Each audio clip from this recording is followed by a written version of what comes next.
परमवीर चक्र की सीरीज़ में हम बात कर रहे हैं 1962 के भारत चीन के युद्ध की, यानी 20 अक्टूबर 1962 को जो युद्ध आरंभ हुआ था। भारतीय सेना में गोरखा रेजिमेंट का नाम बड़े ही सम्मान से लिया जाता है। इसमें वीरों और बहादुरी के तमगों की एक परंपरा है। मेजर धन सिंह थापा भी इसी रेजिमेंट से थे। गोरखा राइफल्स की पहली बटालियन लद्दाख में तैनात थी।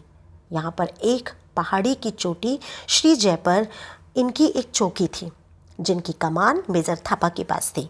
यह इलाका बहुत ही दुर्गम था। यहाँ आने जाने के लिए रास्ते नहीं थे। बहुत ही ठंडा इलाका था और आज की तरह वहाँ संचार के आधुनिक साधन भी उपलब्ध नहीं थे।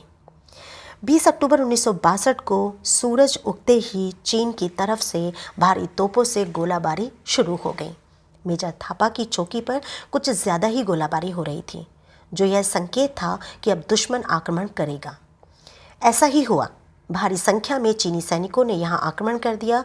मेजर थापा और इसके बहादुर गोरखाओं ने चीनी सैनिकों को वापस लौटने पर मजबूर कर दिया। दुश्मन के पास बहुत ज़्यादा रिजर्व सैनिक थे। फिर से भारी गोले बरसाने के साथ साथ चीनी सैनिकों ने एक बार फिर हमला बोल दिया। इस बार भी इनकी संख्या हमारी सेना के सिपाहियों से कई गुना ज़्यादा थी।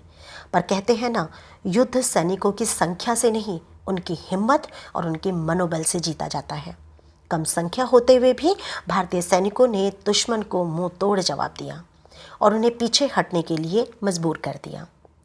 चीनी सेना बड़े सख्ते में थी कि इतनी गोलाबारी और इतनी संख्या में सैनिक होने के बावजूद भी भारतीय फौज उनको इस चौकी पर कब्जा नहीं करने दे रही थी।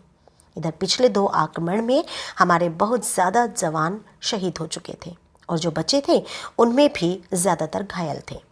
कुछ देर के लिए चीन ने धोखा देना चाहा और सारी गोलाबारी पूरी तरह से शांत हो गई। हमें भी लगा कि वहाँ पूरी तरह से शांति है, वो युद्ध नहीं करना चाहता।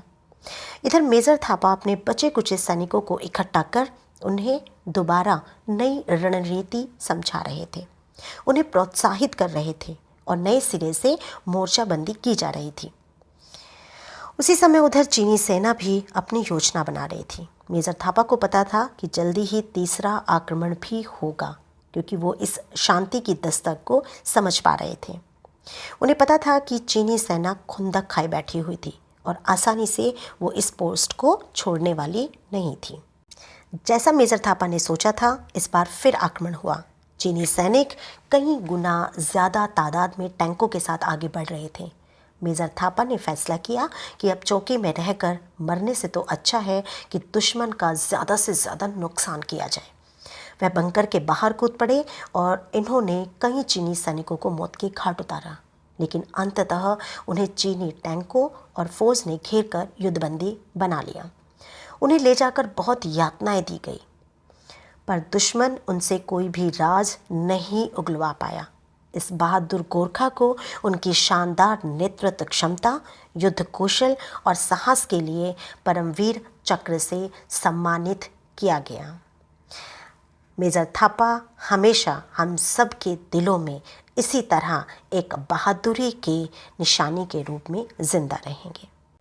हमारे देश का कोई क्या बिगाड़ सकता है, जब तक ऐसे परमवीरों के शौर्य, पराक्रम, कर्तव्य परायणता और साहस के ऐसे सच्चे किस्से हम सुनते भी रहेंगे और आगे ये सैनिक और नए किस्से गढ़ते भी रहेंगे। तो हमारे आने वाली पीढ़ियों के लिए, हमारे बच्चों के लिए तो ये कहानियाँ सबसे ज़्यादा लाभदायक हैं।